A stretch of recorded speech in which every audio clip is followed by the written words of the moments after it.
सांगला हिल में CIA police की बड़ी कामयाबी।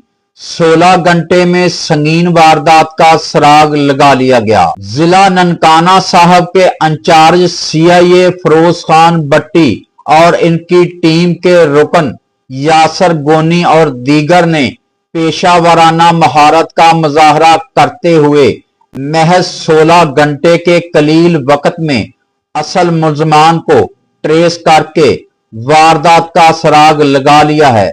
जराये के मुताबिक पुलिस टीम ने जदीद टेक्नोलॉजी की मदद से मुलजमान का पीछा किया और इंतहाई मुख्तसर वक्त में वारदात का ड्रॉप सीन कर दिया।